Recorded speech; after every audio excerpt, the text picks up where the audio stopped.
बहुत बहुत शुक्रिया साथियों। जब आज हम लोग यहाँ पर खड़े हुए हैं, लगभग 2 साल पहले भी हम यहीं पर खड़े हुए थे और हम लोगों ने एक देशव्यापी मूवमेंट खड़ा किया था और जो सवाल था वो भी यही था, जातिवाद हो बर्बाद, कैंपसों में जातिवाद नहीं चलेगा।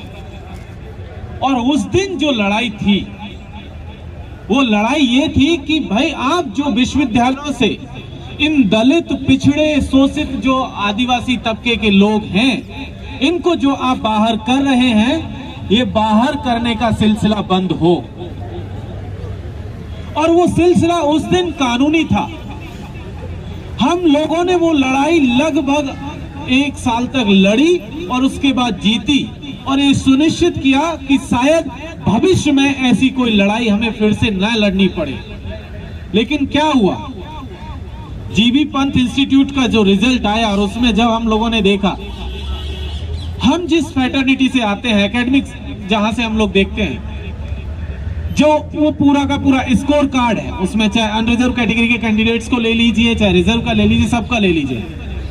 होना ये था कि पहले एक यूआर कैटेगरी की मेरिट बननी थी, जिसमें कि एक पर्टिकुलर स्कोर से ऊपर के जितने भी लोग थे, चाहे वो रिजर्व कैटेगरी से आते हो चाहे नहीं आते हो, सबको कॉल किया जाना था रिजर्व कैटेगरी के अंतर्गत। लेकिन पहली धांधली ये की कि एससी के फॉर्म्स को अलग किया गया, एसटी के फॉर्म्स को अलग किया गया, ओबीसी और यूआर के फॉर्म्स को अलग किया गया, ईडब्ल्यूएस के फॉर्म्स को अलग किया गया, देन मेरिट तैयार हुई। यहीं से धांधली की शुरुआत हुई। और जब अपॉइंटमेंट किया गया, यूआर का अपॉइंटमेंट देखिए, कौन लोग हैं, या तो तिवारी जी हैं या पांडे जी हैं, उनको और नहीं मिले, या सिंह साहब हैं ईडब्ल्यूएस में जो है। लेकिन इंटरेस्टिंग चीज ये है कि जब आपका खुद का स्कोर मींस जो रिजर्व, जिनको अनसूटेबल करार दिया गया, अनफिट करार दिया गया, उनका खुद का जो स्कोर है, आप देखेंगे तो यूआर कैटेगरी जो लोग अपॉइंट हुए उनसे ज्यादा बेहतर है। लेकिन आपने क्या किया, क्योंकि 100% वेटेज आपकी सिलेक्शन कमेटी के पास था, आपने उसकी पूरी मेरिट को ध्वस्त कर दिया। उसकी जो बरसों की मेहनत थी उसको ध्वस्त किया और उसके ऊपर एक टाइटल चिपका दिया, उसके माथे पे लिख दिया गया अनसूटेबल। और ये जो पूरा का पूरा खेल है, ये दरअसल आपके ऊपर सदियों से एक क्वेश्चन लगाया जा रहा है कि आपके अंदर मेरिट नहीं है, आप इस सिस्टम के लिए फिट नहीं है। ये बात सच है कि द्रोणाचार्य के लिए एकलव्य फिट नहीं बैठ रहे थे, राम जी के लिए संमुख फिट नहीं बैठ रहे थे, और वो सिलसिला वहां से जो चला था वो आज तक इसी तरीके से जारी है। जीबी पंत वालों ने जैसे आपने विरोध शुरू किया, उन्होंने फिर से रीएडवर्टाइजमेंट कर दिया। मामला इतना नहीं है, मामला यह है कि पूरी की पूरा ये जो स्कैम है इसको ध्वस्त किया जाए, पूरी अपॉइंटमेंट कैंसिल की जाए, फिर से एडवर्टाइजमेंट हो, और यूआर कैटेगरी के लिए भी आप फेयर इंटरव्यू कीजिए, और जो लोग डिजर्विंग थे, जो आपका सुटेबल कैंडिडेट थे, चाहे वो रिजर्व कैटेगरी के थे, उनको भी अगर वो सुटेबल है तो वहां लीजिए। आपने बयान दिया कि हम रिसर्च इंस्टीट्यूट है। सर ऐसा है, हम बहुत बेहतर तरीके से जानते हैं कि रिसर्च इंस्टीट्यूट क्या होता है, एकेडमिक इंस्टीट्यूट क्या है, आपसे ज्यादा बेहतर तरीके से जानते हैं। आप ये हम लोगों को मत समझाइए कि क्या है क्या नहीं है, हम बहुत अच्छे से जानते हैं, और ये भी जानते हैं कि क्यों आप हमें अनफिट करार देते हैं, अनसूटेबल करार देते हैं। वो करार देते हैं क्योंकि शायद हमारी जाति उनके हिसाब से फिट नहीं बैठती, उनको दिक्कत होती है जब आप उनके साथ बराबर से बैठ करके कुर्सी पर चौड़ाई लेते हैं तो उनको तकलीफ होती है कि लोग जो कुछ दशकों पहले तक इनके दरवाजे, इन संस्थानों के दरवाजे इनके लिए बंद थे, ये दरवाजे तक नहीं पहुंच पाते थे, आज बराबर से कुर्सी लेकर के टाइट होकर के अपनी बात कहते हैं, अपना हक रखते हैं, अपना सवाल करते हैं, और यही सवाल उनके लिए परेशानी पैदा करते हैं, और इसीलिए वो आपको अनफिट करार देते हैं। सिलसिला सिर्फ ऐसा नहीं कि जीबी पंत कोई एक इंस्टीट्यूट है। जिस विश्वविद्यालय के प्रांगण में आप खड़े हुए हैं, ये विश्वविद्यालय भी पहले अनफिट करार दे चुका है रिजर्व कैटेगरी के कैंडिडेट्स को। आपको नॉट फाउंड सुटेबल करार दे चुका है, आज भी दे रहा है। कुछ महीने पहले यहां पर भी अपॉइंटमेंट्स हुई थी पॉलिटिकल साइंस जैसे सब्जेक्ट में, एडहॉक के लिए स्पेशल वैकेंसी आई और उसमें कहा गया कि नॉट फाउंड सुटेबल। आप सोचिए, एडहॉक का पैनल उठा करके देख लीजिए, 2200 लोगों का लिस्ट है ओबीसी कैटेगरी का, आपको उनमें से एक व्यक्ति नहीं मिला। तो जीबी पंथ अकेला नहीं है, परमानेंट अपॉइंटमेंट में जाएंगे तो वहां भी आपको मिलेगा, एडहॉक पर जाएंगे वहां भी मिलेगा, गेस्ट पे चले जाएंगे तब भी मिलेगा। सब जगह ये जो मेरिट का खेला इन लोगों ने चलाया है ये देखने को मिलता है। लेकिन प्रॉब्लम कहां है? प्रॉब्लम ओवरऑल जब देखते हैं तो जिन लोगों की मदद से वो वहां पर पहुंचे थे, आप सोचिए वो क्या तमगा लेकर के वहां तक पहुंचे थे। वो अपने आप को प्रोग्रेसिव कहलाकर वहां तक पहुंचे थे।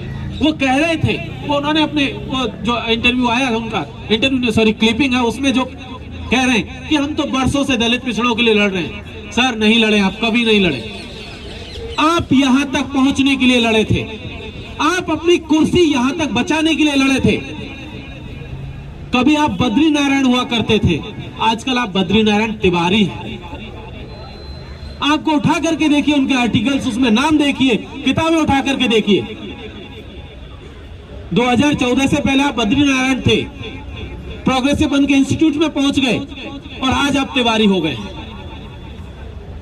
तो क्योंकि सिस्टम में जो लोग ऊपर बैठे हुए हैं वो उन्हीं के लिए, उन्हीं के हक की बात कर रहे हैं और इसीलिए वो हमारे हक मारी कर रहे हैं।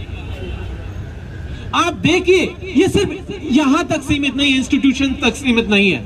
आप देश के किसी भी हिस्से में चले जाइए। 4-5 दिन पहले का केस है, नागालैंड में क्या हुआ? मिस्टेकन आइडेंटिटी के नाम पर गोली मार दी गई 14 आदिवासियों को। आप 70 साल बाद ये नहीं पहचान पा रहे हैं कि कौन आपका व्यक्ति है, कौन नहीं है। आप 70 साल बाद ये कह रहे हैं कि मिस्टेकन आइडेंटिटी का मसला है। शर्म आनी चाहिए उन लोगों को जो कहते हैं मिस्टेकन आइडेंटिटी का मसला है। आप हमें आंकड़ों तक समेट करके रख देना चाहते हैं। आप चाहते हैं कि हम आपकी फाइलों का नंबर बन जाएं, कि मेरा ये नंबर है, आपका ये नंबर है, आपका ये नंबर है। जिस दिन वोट देने की जरूरत पड़ेगी आप आ जाइएगा, हमें वोट दे जाइएगा। उस दिन वोट से पहले प्रधानमंत्री जी आकर के आपके पैर भी धो जाएंगे और अगले दिन आपको भूल जाएंगे। हम आपके आंकड़े नहीं हैं। हम आपकी फाइलों की शोभा बढ़ाने के लिए यह जन्म नहीं लिए। हम सिंपल सा एक सवाल कर रहे हैं, बहुत सामान्य सा सवाल है कि हमें हमारा जो वजूद है और जिस हक की बात हमारा संविधान कर रहा है, हमें बस उतना दे दीजिए। उससे ज्यादा आपसे हमने कुछ मांगा नहीं है। हमारे पुरखों ने बनाया था यह संविधान और उसमें बहुत क्लियर कट लिखा गया था सोशल, इकोनॉमिक और पॉलिटिकल जस्टिस। उस जस्टिस और इक्वालिटी की हम लोग बात कर रहे हैं। आप पॉलिटिकल इक्वालिटी इंश्योर कर सकते हैं, सोशल और इकोनॉमिक इक्वालिटी भी इंश्योर करनी पड़ेगी। जब तक आप ये नहीं करेंगे तब तक इसी तरीके की प्रॉब्लम्स बढ़ती रहेंगी और तिवारी जैसे लोग हमें अनसुटेबल और अनफिट करार देते रहेंगे, हमारी मेरिट पर क्वेश्चन करते रहेंगे।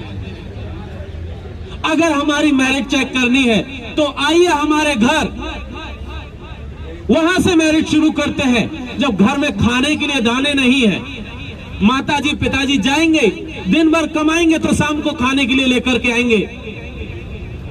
घर में छत नहीं है ठीक से, गांव में स्कूल नहीं है पढ़ने के लिए, आइए मेरिट चेक करते हैं, हम बताते हैं आपको मेरिट की, हमारी मेरिट क्या है। बैठिए बराबर से। लेकिन आप वो नहीं करेंगे।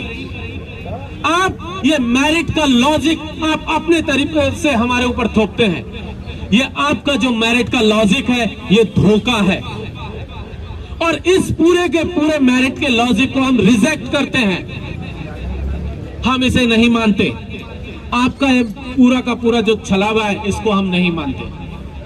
तो बहुत सामान्य भाषा में एक बात कहनी है, लड़ाई बरसों पहले शुरू हुई थी, सदियों पहले शुरू हुई थी, हमारे पुरखों ने शुरू की थी और वो लड़ाई आज तक जारी है और तब तक चलेगी जब तक कि इस देश के संविधान में जो हक हुकूक हमें दिया गया है वो नहीं मिल जाता।